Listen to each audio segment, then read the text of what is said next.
모세라는 제목으로 말씀을 함께 나누고자 합니다. 남자들에게 다시 돌아가고 싶지 않은 곳은 어디일까요? 대부분 이제 군대를 갔다 오시면 동일한 대답을 할 것 같습니다. 오늘 군대 휴가 외박 나와서 오늘 함께 예배에 참석한 우리 청년도 있는데, 남자들은 대부분 돌아가고 싶지 않은 그 시기와 그 지역을 이제 군대 부대라고 말할 것입니다.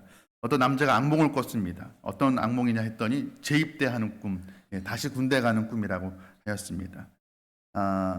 우리로 하여금 고통과 실패와 좌절과 수치와 분노를 경험하게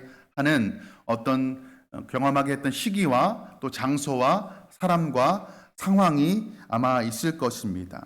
모세에게 그런 곳, 떠올리기 쉽지 않은 곳, 실패의 곳, 수치와 좌절을 안겨준 곳이 바로 어딘가? 바로 애굽 땅이었습니다. 모세가 히브리언으로 태어났지만 바로의 딸, 그러니까 애굽의 공주에게 입양되어서 바로의 궁에서 살았죠. 한편으로는 그 어머니 히브리인 친모가 요게벳이 그의 유모가 되어서 그에게 젖을 먹이면서 그를 히브리 신앙인으로서 잘 길러냈습니다. 아마도 그 어머니 요게벳이 그 어린 모세에게 젖을 물리면서 키울 때 이런 말 하지 않았을까요? 모세야, 하나님께서 너를 이 바로의 궁에서 자라게 하신 것은 너를 이렇게 좋은 곳에서 잘 키워서 민족의 지도자로 세워서 고통받는 우리 히브리 민족을 구원케 하는 민족의 지도자로 세우실 계획이 있으실 것이야. 그렇게 아마 요게벳이 모세에게 그렇게 말을 했을 것입니다. 그는 애굽의 궁에서 자랐지만, 몸은 애굽의 궁에서 자랐지만 그의 정체성은 아마 히브리인의 정체성이 있었을 것입니다. 만약에 그가 히브리인의 정체성이 없었다라면, 완전한 애굽인으로 살았다라면 그가 자기 동족을, 히브리인을 때리는 애굽 사람을 쳐 죽이지도 않았을 것입니다. 자기 동족끼리, 히브리 사람끼리 싸우는 그 싸움에 개입하지도 않았을 것입니다. 애굽 땅에서 자기 노예로 살아가는 자기 민족을 향한 그 국률한 마음, 그 어떤 책임감이 없었더라면 행하지 않을 행동이었습니다. 그러나 그 자기 민족을 향한 이 책임감, 사명감 때문에 그는 자기 동족을 때리는 애굽인을 쳐 죽였고, 그것이 탈로 나와서 한순간에 애굽의 왕자의 신분에서 이제는 도망자의 신분으로 전락해버리고 말았습니다. 어느 정도의 그냥 수준의 신분으로 있다가 도망자가 된 것이 아니라 최고 권력자, 바로의 아들, 왕자와 같이 생활했던, 그만큼의 권력을 누렸던, 명예를 누렸던 그 생활에서 이제 하루아침에 도망자가 된 것입니다. 완전히 인생의 수직 낙하한 것이죠. 완전히 천국에서 지옥으로 떨어진 것이나 마찬가지였습니다. 그리고 광야로 도망쳐서 40년의 세월을 보내게 됩니다. 여러분, 그 40년 동안에 모세가 애굽을 잊었을까요? 40년 짧은 세월이 아니죠. 40년 동안에 아마도 해가 갈수록 그가 도망자라는 사실도, 그가 살인을 저질렀다는 그 사실도 아마 희미해져 갔을 것입니다. 40년 동안에 양치면서 자신이 한때는 애굽의 최고 권력자, 왕실에서 살았다라는 것도 아마 그는 잊어갔을 것입니다. 40대, 이제 혈기왕성한 모습은 온데간데 없고, 이제 40년의 세월이 흘러서 80살이 되었습니다. 백발이 성성한 노년의 모습만 남게 되었습니다. 그러나 그 애굽의 시절은 잊었다고 할지라도 문득문득 떠오르는 그 기억은 어찌하지 못했을 것입니다. 이따금 밤에 잠을 자다가 광야로 도망쳤는데 바로에게 붙잡혀서 옥에 붙들려 와서 목이 달아나는 그런 악몽을 꾸기도 했을지 모릅니다. 대가를 치르지 않은 죄는 시간이 지나도 잊혀지지 않기 마련입니다. 불쑥불쑥 그의 기억 가운데 떠올라서 아마 그를 괴롭혔을 것입니다. 그렇게 모세에게 이 애굽은 비록 한때 애굽의 왕자 비슷한 그런 삶을 살았지만, 이제 40년이 지나서 애굽 땅은 모세에게 기억하고 싶지 않은 땅, 떠올리고 싶지 않은 땅, 실패의 땅, 수치의 땅, 그런 땅이었습니다. 그런데 하나님께서 오늘 모세에게 그 땅으로 돌아가라고 말씀을 하십니다.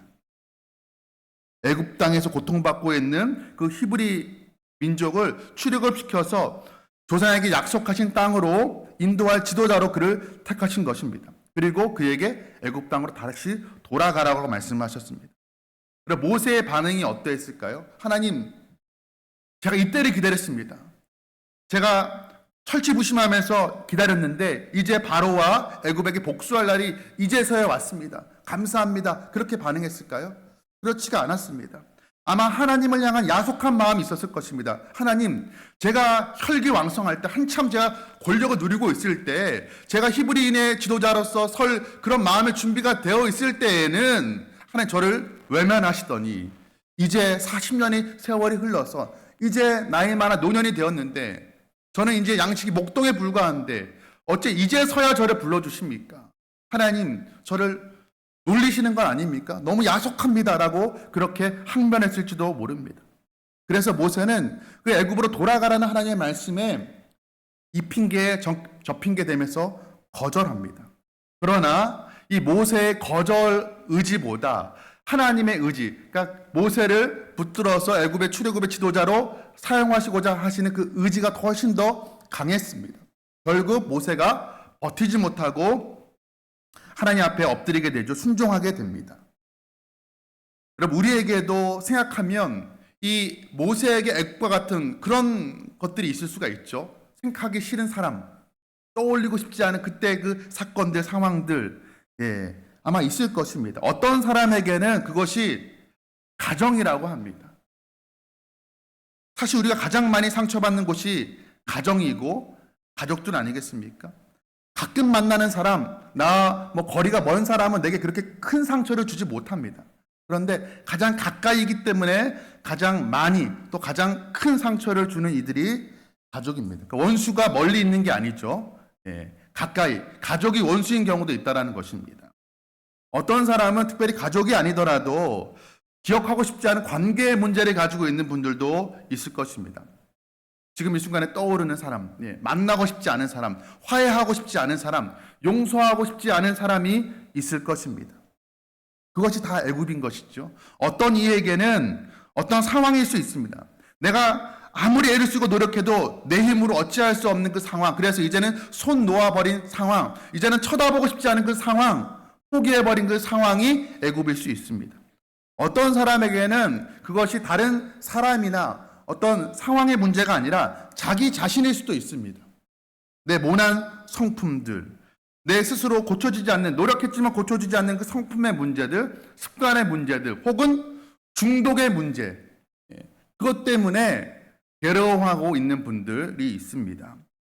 이거 고쳐지지 않아. 내 이 습관, 내 성품, 이 중독 내가 끊어버릴 수 없어. 이거 고쳐지지가 않아. 그냥 외면하고 그냥 덮어두고 마치 독을 품은 독사처럼 그 고쳐지지 않은 성품과 습관과 그 중독의 문제 때문에 다른 사람들을 아프게 하고 힘들게 하고 상처 주는 그런 삶을 살아가면서도 이건 어쩔 수가 없어라고 포기해버린 그런 이들이 있을 수가 있습니다. 이 모든 것들이 여러분 우리의 애굽입니다. 실패와 좌절과 수치와 분노를 일으키는 바로 잊어버리고 싶은, 마주하고 싶지 않은 그 모든 것들이 바로 애굽입니다. 그러나 그 애굽, 우리가 다시 돌아가야 될 애굽이라고 하나님께서는 우리에게 말씀하고 계십니다. 우리도 거부할 수가 있죠. 하나님, 왜 제가 돌아가야 됩니까? 제가 마주하고 싶지 않은 그 상황 가운데, 제가 화해하고 싶지 않은 그 관계 가운데 원수보다 못한 우리 가족에게 왜 돌아가야 됩니까? 이제 겨우 좀 잊고 살았는데 왜 다시 아픈 상처에 소금을 치십니까? 라고 우리가 항변할 수 있을 것입니다. 여러분, 하나님께서 왜 모세에게 떠올리고 싶지 않은 그 애굽, 수치의 기억으로 가득 찬, 그 실패의 기억으로 가득 찬 그 애굽으로 왜 돌아가라고 말씀하신 것일까요? 하나님께서 그 애굽 땅에 있는 그 히브리 민족의 고통을 들으시고 그들을 구원하시기 위해서, 모세를 출애굽의 지도자로 사용하시기 위해서 그를 보내신 것이죠. 하나님께서 그 히브리 민족의 조상 아브라함에게 약속하신 것이 있었습니다. 두 가지를 약속하셨습니다. 첫 번째는 무엇입니까?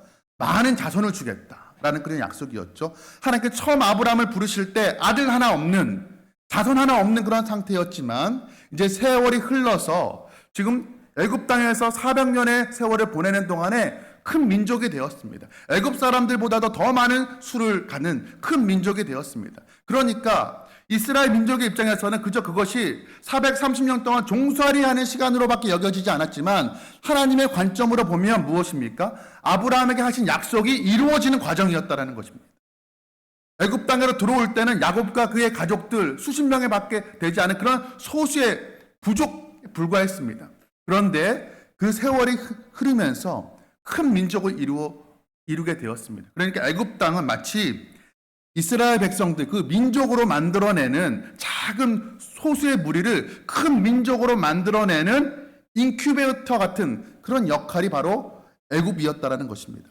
이제 큰 민족을 이루게 되었습니다. 하나님께서 아브라함에게 하신 약속이 하나 이루어졌죠. 두 번째 하신 약속이 있었습니다. 그것이 무엇입니까? 그 많은 자손에게 하나님께서 땅을 주시겠다고, 젖과 꿀이 흐르는 가나안 땅을 주시겠다고 하신 것이 아브라함에게 하신 두 번째 약속이었습니다. 이제 그 많은 민족을 이루게 된 그 히브리 민족을 하나님께서 약속하신 땅으로 인도하기 위해서 지금 모세를 지도자로 부르시고 계시는 것입니다. 하나님께서 여러분 왜 우리를 다시금 돌아가고 싶지 않은 그곳으로, 그 상황으로 돌아가라고 말씀하시는 것일까요? 그것을 통해서 돌아가는 나를 통해서 그곳에 하나님의 축복의 약속의 말씀이 성취되게 하기 위함이라는 사실을 우리는 기억해야 될 것입니다. 나를 통해서 그곳에 돌아가고 싶지 않은 그 상황과 그 사람과 그 관계 속에 가정 가운데 나를 통해서 그곳에 머물러 있는 자들에게 회복과 치유의 역사를 이루고자 함이라는 것입니다. 여러분에게, 우리에게 애굽이 무엇입니까? 어떤 사람에게 가정, 부모님, 배우자, 자녀일 수도 있습니다. 내가 외면하고 싶은, 포기해버리고 싶은 관계일 수도 있습니다. 당장이라도 그만두고 싶은 직장, 일터일 수도 있습니다. 내 모나고 약한 성품일 수도 있습니다. 심지어 내 인생은 이번 생은 글렀어. 실패하는 인생, 더 이상 소망이 없다고 생각하는 우리 인생일 수도 있습니다. 그러나 하나님은 그 애굽 땅을 버려두지 않으십니다. 왜 그렇습니까? 그곳에 하나님의 구원이 임해야 될 하나님의 자녀, 하나님의 백성들이 있기 때문에 그렇습니다. 하나님은 그 애굽의 회복을 원하시는 것입니다.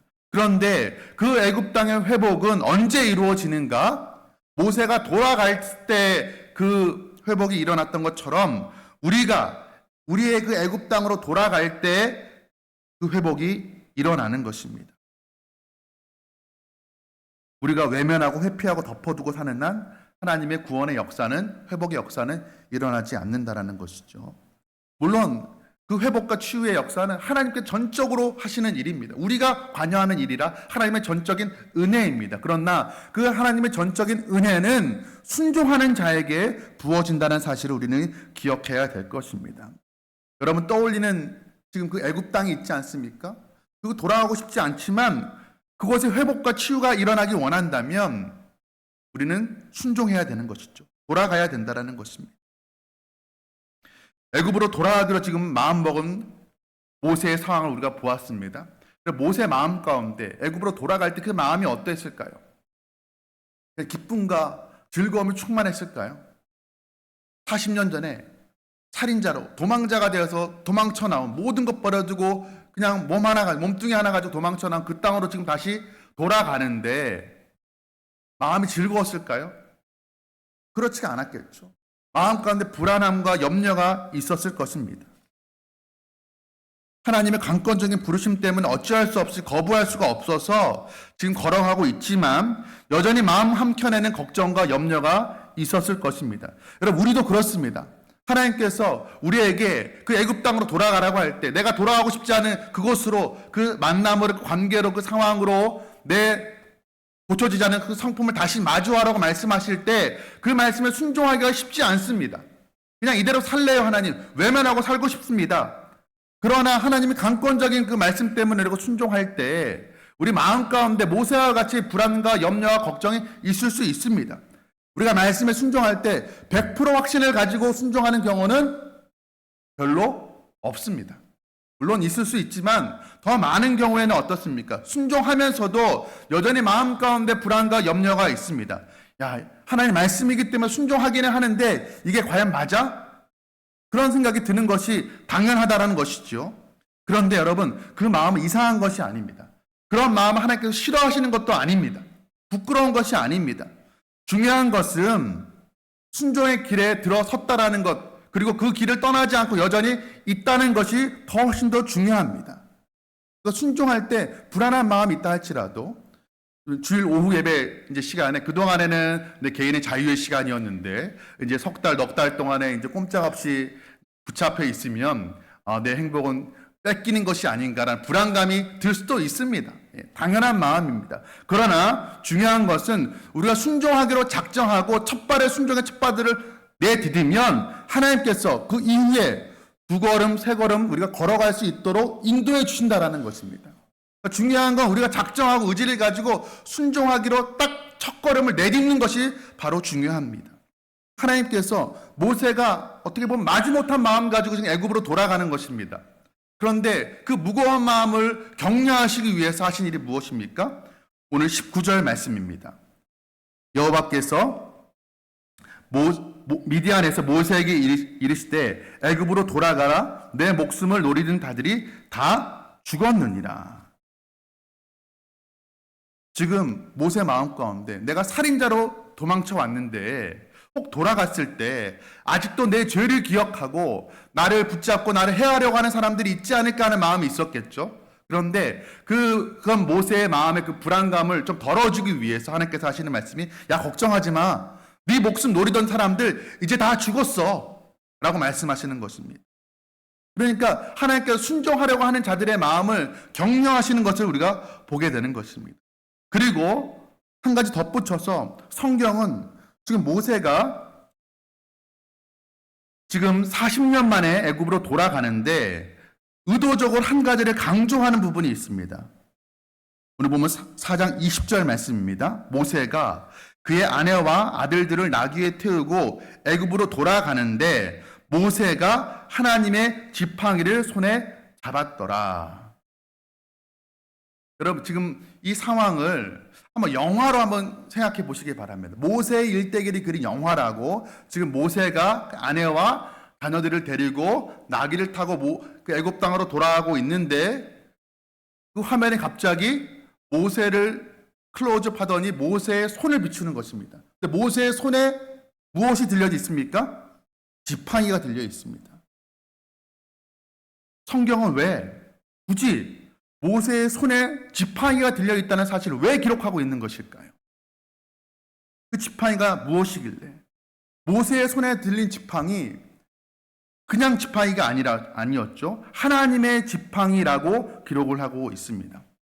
하나님의 지팡이라고 해서 뭐 별다른 것인가? 그렇지가 않습니다. 그저 겉으로 봤을 때는 그냥 일반적인 목동의 지팡이입니다. 맹수로부터 양을 보호하고 또 자신을 보호하는 호신용 지팡이, 그냥 평범한 지팡이였습니다. 그런데 하나님께서 지금 모세를 부르실 때 모세가 자신은 감당할 능력이 안 된다라고, 깜이 안 된다라고 한석그 거부를 하죠. 그때 하나님께서 모세에게 말씀하십니다. 네 손에 있는 것이 무엇이냐? 라고 물으십니다. 그때 모세가 네 하나님 지팡이입니다라고 대답을 하죠. 그때 하나님께서는 모세의 손에 들려있는 그 지팡이가 평범한 지팡이지만 하나님의 능력의 도구로 쓰임받는 지팡이, 바로 하나님의 지팡이로 바꾸어 주신 것이었습니다.